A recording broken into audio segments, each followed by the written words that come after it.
നമസ്തേ. പ്രതിഭട്ടൻ ത്രാടകം ശിവത്രാടകത്തിനെ കുറിച്ചിട്ട് സംസാരിച്ചിരുന്നല്ലോ. അപ്പോൾ എനിക്കുണ്ടായ ഒരു സംശയമാണ്, നമ്മൾ ഈ ത്രാടകവും ഇങ്ങനെയുള്ള കാര്യങ്ങളൊന്നും പ്രാക്ടീസ് ചെയ്യാണ്ട് വളരെ സാധാരണമായിട്ട് ജീവിക്കുന്ന ഒത്തിരി മനുഷ്യർക്ക് ഇപ്പം നമ്മുടെ ഫാമിലിയിൽ എന്തെങ്കിലും സംഭവിക്കാൻ പോകുന്നു, അല്ലെങ്കിൽ എന്തെങ്കിലും ഒരു നെഗറ്റീവ് ഫീല് തോന്നുന്നു, അല്ലെങ്കിൽ ഇപ്പം എന്തെങ്കിലും ഒരു ദീർഘവീക്ഷണം എന്നൊക്കെ പറയില്ല, അതേപോലെ എന്തെങ്കിലും കാര്യങ്ങൾ നമുക്കത് ഇൻഡ്യൂഷൻസ് ഉണ്ടായിക്കൊണ്ടേയിരിക്കുന്നു. അങ്ങനെ ഒത്തിരി എക്സ്പീരിയൻസസ് ഉള്ള ആൾക്കാർ നമ്മുടെ ഇടയിലുണ്ട്. എനിക്ക് പോലും പലതവണ അങ്ങനത്തെ ഒരു കാര്യമുണ്ട്. അപ്പോൾ നമുക്ക് നടക്കാൻ പോകുന്ന കാര്യം എന്താണെന്ന് അറിയില്ല, പക്ഷെ അതിൻ്റെ ഇൻഡിക്കേഷൻസ് നമുക്ക് കിട്ടിക്കൊണ്ടേയിരിക്കുന്നു. അപ്പോൾ ഇതൊന്നും പ്രാക്ടീസ് ചെയ്യാത്ത ആൾക്കാർക്ക് ഇത് പോസിബിൾ ആണ്. അതെങ്ങനെയാണ്, എന്താണ് അതിൻ്റെ കാര്യം? അതേപോലെ ഈ ഓം നമ ശിവായ മന്ത്രം, അതായത് ശിവോഹം നമ്മൾ ചുമ്മാ വീട്ടിലിരുന്ന് ജപിക്കുന്ന ആൾക്കാർക്കുണ്ട്. അവർക്കൊന്നും പ്രത്യേകിച്ച് ഫലമൊന്നും ഇതിന് ഇല്ല എന്ന് പറയുന്ന ആൾക്കാരും ഉണ്ട്. എന്താണ് ഇതിൻ്റെയൊക്കെ ഒരു കണക്ഷൻ എന്ന് പറയുന്നത്? പറയാം ഗായത്രി. ആദ്യ ക്വസ്റ്റ്യൻ വളരെ ബ്രില്യൻറ്റ് ക്വസ്റ്റ്യനാണ്. ഇതിനകത്ത് ഇതിലേക്ക് പറയുന്നതിന് മുൻപായിട്ട് ഞാൻ ചെറിയൊരു എക്സ്പീരിയൻസ് പറയാം. എൻ്റെ ഒരു പ്രൊഫഷനകത്ത് ഞാൻ വളരെ പ്രതീക്ഷിക്കാതെയാണ് ഈ ഒരു അസ്ട്രോളജിക്കൽ ഇൻഡസ്ട്രി അല്ലെങ്കിൽ അസ്ട്രോളജിക്കൽ മാനേജ്മെൻറ്റ് തലങ്ങളിലേക്ക് ഞാൻ പ്രൊഫഷണൽ കമ്പനിയിലേക്ക് വരുന്നത്. അന്ന് ഇന്ത്യക്കകത്തും ഇന്ത്യക്ക് പുറത്ത് നിൽക്കുന്ന എല്ലാ ജ്യോതിഷന്മാരും ഉപയോഗിക്കുന്ന സോഫ്റ്റ്വെയർ, അതിൻ്റെ പോയിൻ്റ് ഓഫ് കോൺടാക്റ്റ് ഞാനായിരുന്നു. അതിൻ്റെ സോഫ്റ്റ്വെയറിൻ്റെ പൂർണ്ണമായിട്ടുള്ളൊരു ഡെവലപ്മെൻറ്റിലേക്കുള്ളൊരു സഹായവും അതിൻ്റെ ഇന്ത്യയിലേക്ക് പാൻ ഇന്ത്യ ഓപ്പറേഷൻസിലേക്ക് അതിൻ്റെ ഒരു മാർക്കറ്റിംഗ് പോർഷൻസും ഞാനായിരുന്നു. പിന്നെ ഔട്ട് ഓഫ് ഇന്ത്യയിലും പലവിധ കോൺക്ലേവുകളും പല സെമിനാഴ്സുകളും പല കോൺഫറൻസുകളും അസ്ട്രോളജിക്കൽ കോൺഫറൻസിലൊക്കെ ഞാൻ ഒരുപാട് തലങ്ങളിൽ ചെയ്തിട്ടുണ്ട്. ഓൾമോസ്റ്റ് പല രാജ്യങ്ങളിലും ഞാൻ ഈ കോൺഫറൻസ് ചെയ്യുന്ന സമയത്ത് ലീഡ് ചെയ്ത് നിൽക്കുന്ന പല അസ്ട്രോളജേഴ്സും പല ദൈവജ്ഞന്മാരും ഒക്കെ ഞാനോട്ട് ഇൻട്രാക്ട് ചെയ്യാനുള്ളൊരു ഭാഗ്യം ഉണ്ടായിട്ടുണ്ട് കഴിഞ്ഞ 2008 മുതൽ എൻ്റെ ഈ വർഷക്കാലങ്ങൾ വരെ. സമയം കിട്ടുമ്പോൾ ഞാനത് ചെയ്യാറുണ്ട്. അപ്പോൾ ഇതിനകത്ത് ഓരോ ജ്യോതിഷന്മാരുടെയും കോമ്പറ്റൻസസ് എനിക്ക് വളരെ ക്ലിയറാണ്. കേരളത്തിനകത്ത് ഏത് ജ്യോതിഷൻ്റെ പേര് പറഞ്ഞു കഴിഞ്ഞാൽ അദ്ദേഹത്തിന് എന്തുമാത്രം നോളജ് ഉണ്ടെന്നുള്ളത് അത്യാവശ്യം ഫെമിലിയർ ആൾക്കാരെ എനിക്കറിയാം. അപ്പോൾ അപ്പോൾ അവിടെ പോകണോ, അദ്ദേഹം ഏതിലാണ് എക്സ്പേർട്ട് എന്ന് എനിക്ക്, ഓരോ ആൾക്കാർക്കും ഓരോ എക്സ്പേർട്ടാണല്ലോ. കാൽക്കുലേഷൻസ് ഭയങ്കര കൂടുതലാണ്. എല്ലാവർക്കും എല്ലാം പഠിക്കാൻ പറ്റണമെന്നില്ല. ആരും തെറ്റല്ല, അവർ പഠിപ്പിക്കുന്ന ഗുരുവാണ് ഇവരെ പഠിപ്പിക്കുന്നത്. അപ്പോൾ ഗുരുവിൻ്റെ ക്യാപ്പബിലിറ്റി പോലെ ആയിരിക്കും ശിഷ്യന്മാരെ വളർത്തുക എന്ന് പറയുന്നത്. എല്ലാ ഗുരുവും എല്ലാം പഠിപ്പിച്ചു കൊടുക്കണമെന്നില്ല. അപ്പോൾ ഇന്ത്യക്കകത്ത് ഏറ്റവും ലീഡ് ചെയ്ത് നിൽക്കുന്ന അജയ് ബാബി വരെയും അദ്ദേഹത്തിൻ്റെ ഓഫീസിലും വീട്ടിലോട്ട് എനിക്ക് എപ്പോഴും പോലൊരു സ്പേസ് ഉള്ളൊരു വ്യക്തിയാണ് ഞാൻ. ഒരുപാട് കോൺക്ലേവ് നമ്മളൊന്ന് ചെയ്തിട്ടുണ്ട്, പല ആൾക്കാരും ഉണ്ട്. അപ്പോൾ ഇവരൊക്കെ ഏതിലാണ് കോമ്പറ്റൻസസ് കൂടുതൽ എനിക്ക് നല്ല ക്ലാരിറ്റി ഉണ്ട്. ഏത് കാൽക്കുലേഷൻ അറിയാം, ഏതറിയില്ല. നമ്മൾ ഡെയിലി ഇൻട്രാക്ട് ചെയ്യുന്നതല്ലേ.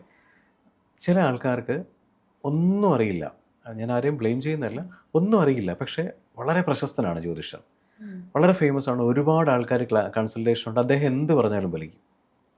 ഒന്ന് ദൈവീകത, രണ്ട് അദ്ദേഹം ചെയ്യുന്ന സാധന പോലെ ഉള്ള ഒരാൾക്ക് ഈസി ആയിട്ട് ചെയ്യാൻ പറ്റും. മൂന്ന് ഗായത്രി ചോദിച്ച ക്വസ്റ്റ്യൻ്റെ ആൻസർ, അതായത് ഇവർക്കെല്ലാം അറിയാൻ പറ്റും. അടുത്ത മാസം നടക്കുന്ന കാര്യങ്ങളോ അല്ലെങ്കിൽ ഡേ ടു ഡേ ലൈഫിൽ നമുക്ക് വരാൻ പോകുന്ന കാര്യങ്ങളോ പല കാര്യങ്ങളെക്കുറിച്ച് ഇവർ പ്രവചിക്കും. ഇവരുടെ സോള് ഭയങ്കര പവർഫുള്ളാണ്.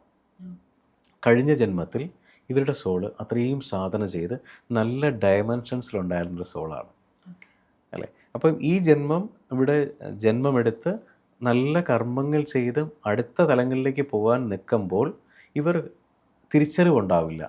എനിക്ക് അത്രയും ബോധമുണ്ട് എന്ന് തിരിച്ചറിവ് ചിലപ്പോൾ ഇവർക്ക് ഉണ്ടാവണമെന്നില്ല ഈ ജന്മത്തിൽ. ഇവർ ഈ ജന്മത്തിൽ ഉപാസന ഉണ്ടാവണമെന്നില്ല, ഈ ജന്മത്തിൽ ഒരു സാധനം ഉണ്ടാവണമെന്നില്ല. പക്ഷേ സോൾ ഭയങ്കര യൂണിവേഴ്സായിട്ട് കണക്റ്റഡാണ്. ആ സോളിനെ ഗൈഡ് ചെയ്യാൻ ഒരുപാട് സൂപ്പർ സോൾസിൻ്റെ സപ്പോർട്ട് എപ്പോഴും ഇവർക്ക് കിട്ടും. ഒരു ദിവസം ഉറങ്ങി എഴുന്നേറ്റ് കഴിഞ്ഞാൽ അടുത്ത ദിവസം ഇവർക്ക് കിട്ടുന്ന പുതിയ സപ്പോർട്ട്. അതായത് നമ്മൾ കിടന്നുറങ്ങി അടുത്ത ദിവസം ഉണരുന്ന സമയത്ത്, നമ്മൾ ഉറങ്ങുന്ന സമയത്ത് നമ്മളെ നിയന്ത്രിക്കുന്ന ആരാ? പരലോകത്തിൽ നിന്നാണ്. പരലോകത്തിൽ നമുക്ക് സൂപ്പർ സോൾസാണ് നമ്മളെ നിയന്ത്രിക്കുന്നത്. നെക്സ്റ്റ് ഡേ എന്ത് ചെയ്യണം, എന്ത് ചെയ്യണ്ട എന്നൊക്കെ പറയുന്നത്. അപ്പോൾ ഇത് പറയുമ്പോൾ അറിയാവുന്നവർക്ക് മനസ്സിലാവും, അല്ലാത്തൊരു വിചാരിക്കും ഇത് കഥയായിരിക്കുന്നു. അസ്റ്റൽ ട്രാവലൊക്കെ പോയാൽ മനസ്സിലാവും എന്താണെന്ന്. അപ്പോൾ നെക്സ്റ്റ് ഡേ എന്ത് ചെയ്യണം നമ്മൾ പൂർണ്ണമായിട്ടും ഗൈഡ് ചെയ്യും. അപ്പോൾ നമ്മുടെ സോളിൻ്റെ പവർ ഹൈ ഡയമെൻഷൻസിലാണ്, നല്ല ലെവലിലാണെങ്കിൽ നമ്മളെ സപ്പോർട്ട് ചെയ്യുന്ന ഒരുപാട് തലങ്ങൾ നമുക്കുണ്ടാവും. അത് യൂണിവേഴ്സ് നമുക്ക് കണക്റ്റഡ് ആയിരിക്കും. നമുക്ക് ഒരുപാട് ഇൻഡിക്കേഷൻസ് കിട്ടും. അതുകൊണ്ടാണ് നമ്മൾ എപ്പോഴും ശ്രദ്ധിച്ചോ, ചില ആൾക്കാർക്ക് ഒരു ഫെമിലിയാരിറ്റി കുറവായിരിക്കും, ഒരു കോമ്പറ്റൻസീസ് കുറവായിരിക്കും. അത് ചില സബ്ജക്റ്റിനെ കുറിച്ച് അറിയില്ല, പക്ഷെ അവർ പറയുന്ന കാര്യങ്ങൾ നടക്കും. അവിടെ നല്ല സോളാണ്, പവർഫുൾ സോളാണ്. അവർക്ക് പോലും ആ ഒരു ബോധം ഉണ്ടാവണമെന്നില്ല, പക്ഷേ ബോധം വരും. കുറച്ചുകൂടെ കഴിയുമ്പോൾ ബോധം വരും. അതെ. അവർക്ക് ഏതെങ്കിലും നമ്മളിപ്പോൾ എന്തെങ്കിലും ഒരു കാര്യങ്ങൾക്ക് പോകുമ്പോൾ നമ്മളെ ഇൻഫ്ലുവൻസ് ചെയ്യാൻ വരുന്ന ആൾക്കാരുണ്ടാവും. അതായത് ഇപ്പോൾ ഗായത്രി പറയുകയാണ് എനിക്ക് നല്ലൊരു ഗുരുവിനെ വേണം എന്ന് പറഞ്ഞ് പോവുകയാണെങ്കിൽ ഗുരുവിനെ കണക്ട് ചെയ്യിപ്പിക്കാൻ വേണ്ടി ഒരുപാട് പേര് വരും. അതൊക്കെ പ്രേരിത ഗുരുവാണ്. അതെ. അതെ. അതായത് അവർ ചിലപ്പോൾ നമ്മളെ കണക്ട് ചെയ്യിപ്പിക്കും. അവരുടെ റോള് ഷോർട്ടാണ്, കുറച്ച് ദിവസം ഉണ്ടാവുള്ളൂ, അത് കഴിയുമ്പോൾ അവർ പോകും. അങ്ങനെ കണക്റ്റായി നമ്മൾ നല്ല ഗുരുവിലേക്ക് എത്തും. ആ ഗുരുവിലേക്ക് എത്താൻ യൂണിവേഴ്സ് നമ്മളെ സപ്പോർട്ട് ചെയ്യുന്ന ഒരുപാട് പ്രേരിതരായിട്ടുള്ള ഗുരുക്കന്മാർ വരും. നമ്മൾ എന്ത് കാര്യങ്ങൾക്ക് പോയാലും. അതാണ് ഈ ക്വസ്റ്റ്യൻ ആൻസർ എന്ന് പറയുന്നത്. രണ്ടാമത്തെ ക്വസ്റ്റ്യൻ എന്ന് പറഞ്ഞു കഴിഞ്ഞാൽ എത്രയോ പേര് പറയാറുണ്ട്, നമ്മൾ പല ആൾക്കാരും കൺസൾട്ടേഷൻ വിളിക്കാറുണ്ട്. അപ്പോൾ കൺസൾട്ടേഷൻ വിളിക്കുമ്പോൾ പറയും കഴിവതും സമയമുണ്ടെങ്കിൽ സംസാരിക്കുക, അല്ലെങ്കിൽ ആ പ്രൊസീജിയർ എടുത്ത് പോകുന്നതായിരിക്കും നല്ലത്, നല്ല ജ്യോതിഷന്മാരെ കണക്ട് ചെയ്ത് കൊടുക്കുകയും ചെയ്യാം. അപ്പോൾ കൺസൾട്ടേഷൻ വിളിക്കുന്ന സമയത്ത് പലരും പറയുന്നതാണ്, ഞാൻ ഒരുപാട് പ്രാർത്ഥിക്കുന്നുണ്ട്, ഒരുപാട് ഓം നമഃ ശിവായ ജപിക്കുന്നുണ്ട്, എനിക്കൊന്നും കിട്ടുന്നില്ലല്ലോ, എന്താ ഇതെന്ന് ചോദിക്കും. ഓം നമഃ ശിവായ ജപിച്ചാൽ കിട്ടാൻ വേണ്ടി അല്ലല്ലോ ചെയ്യേണ്ടത്. ഓം നമഃ ശിവായ എന്ന് പറയുമ്പോൾ, ഓം നമഃ ശിവായ എന്ന് പറയുമ്പോൾ മഹാദേവൻ്റെ ഭൂതഗണങ്ങൾ ഓടി വരിക. നമ്മൾ അപ്പം തന്നെ സംരക്ഷണത്തിലാണ്. പക്ഷേ ഒന്നും തരാനല്ല മഹാദേവൻ ഇരിക്കുന്നത്. നമ്മൾ മഹാദേവനിലേക്ക് നമ്മുടെ ബോധതലത്തെ എങ്ങനെ വളർത്തണമെന്നുള്ളതാണ്. നമ്മളാണ് ശിവൻ, ബോധമുള്ളവനാണ് ശിവൻ. ആ ശിവനെ നമ്മൾ ഉണർത്തിയെടുക്കണം. അപ്പോൾ മഹാദേവൻ ഈ ഓം നമഃ ശിവായ സാധാരണ ആൾക്കാർ ജപിക്കുമ്പോൾ ഇവിടെ ഋഷി ഛന്ദസ് ഒന്നുമില്ലാതെയല്ലേ ജപിക്കുന്നത്. ഗുരുപദേശ പ്രകാരം ചെയ്യേണ്ട രീതിയാണ്. അപ്പോൾ സാധാരണപ്പെട്ട ആൾക്കാർ അല്ലെങ്കിൽ നമുക്കെല്ലാവർക്കും എപ്പോഴും ചെയ്യിപ്പിക്കാൻ പറ്റുന്നത് ഓം ശിവോഹം എന്ന എല്ലാ ദിവസവും രാവിലെ എത്രയോ പേര് വിളിക്കാൻ ഞാൻ പറഞ്ഞു കൊടുക്കുന്നുണ്ട്. ചെയ്തിട്ട് റിസൾട്ട് എന്നെ വിളിച്ച് പറയുന്ന ഒരുപാട് ആൾക്കാരുണ്ട്. എന്താ ചെയ്യേണ്ടത്? എല്ലാ ദിവസവും രാവിലെ ബ്രഹ്മമുഹൂർത്തത്തിൽ. ബ്രഹ്മമുഹൂർത്തം എന്ന് പറയുന്നത് ഏറ്റവും പവർഫുൾ ടൈമാണ് അല്ലേ? ഏറ്റവും ദൈവിക എനർജി കൂടുതൽ ഉള്ള സമയം, പ്രകൃതിയിലേക്ക് എല്ലാ പേരും ഉണർന്നിരിക്കുന്ന സമയം. ആ സമയം, അതായത് 3:30 മുതൽ 4:45 വരെ. ഇതിനകത്ത് നമ്മൾ ചെയ്യേണ്ട ഒരു കേസ് എന്ന് പറഞ്ഞു കഴിഞ്ഞാൽ ആ പ്രോപ്പറായിട്ടൊരു ടൈം ഫിക്സ് ചെയ്യുക. അതായത് 4 എങ്കിൽ 4, 4:30 എങ്കിൽ 4:30, 5 എങ്കിൽ 5. പക്ഷെ 4:45 ചെയ്താൽ ഏറ്റവും നല്ലതാണ്. 3:30 to 4:45. ഈ സമയത്തിന് 4:30 എല്ലാ ദിവസവും ഓം ശിവോഹം എന്ന് 108 പ്രാവശ്യം എഴുതണം. പലരും ജപിക്കും, എഴുതണം. എഴുതുന്നതിന് മുമ്പായിട്ട് മഹാദേവനോട് ആത്മാർത്ഥമായിട്ട് നമ്മുടെ കാര്യം പറയുക എന്നുള്ളതാണ്. നമുക്ക് എന്താണോ വേണ്ടത്, എനിക്ക് 5 കോടി രൂപ വേണമെന്നല്ല പറയേണ്ടത്, എന്നെ വളർത്താൻ എനിക്ക് ആവശ്യമായ എല്ലാ സാഹചര്യങ്ങളും ഒരുക്കി തരുന്നതിന് ഒരുപാട് നന്ദിയുണ്ട് എന്ന് പറഞ്ഞ് ആ ഒരു സ്റ്റേറ്റ്മെൻറ്റ് എഴുതി വയ്ക്കുക. എന്നിട്ട് ഈ ഓം ശിവോഹം എന്ന് 108 പ്രാവശ്യം എഴുതുക. നിങ്ങൾ 41 ദിവസം ചെയ്തു നോക്കിയാൽ, 40 ദിവസം ചെയ്യാൻ പറ്റില്ല, അത് വേറെ കാര്യം. ചെയ്യാൻ പറ്റില്ല, പല ആൾക്കാർക്കും ചെയ്യാൻ പറ്റണമെന്ന് വരില്ല. ചിലപ്പോൾ മുടങ്ങിപ്പോവും, ഉറങ്ങിപ്പോവും. പക്ഷെ ആ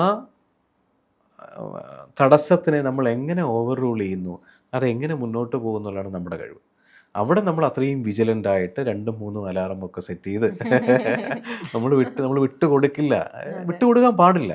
എനിക്ക് ജയിക്കണം, എനിക്ക് ജയിച്ചേ പറ്റൂ എന്നൊരു ഒരു ഡ്രൈവ് നമുക്കുണ്ടാവണം. അല്ലെങ്കിൽ എന്നെ ജയിപ്പിക്കാൻ ആരെങ്കിലും വരും, ആരും വരില്ല. നമ്മളെ ജയിപ്പിക്കാൻ ആരും വരില്ല, നമ്മളെ ഉണ്ടാവുള്ളൂ. നമ്മൾ വളർന്നാൽ കൂടെ ആൾക്കാരുണ്ടാവും. നമ്മൾ സന്തോഷവാനായിട്ടിരുന്ന എല്ലാവരും ഉണ്ടാവും. നമ്മൾ വിഷമിച്ചിരുന്ന ആരും ഉണ്ടാവില്ല.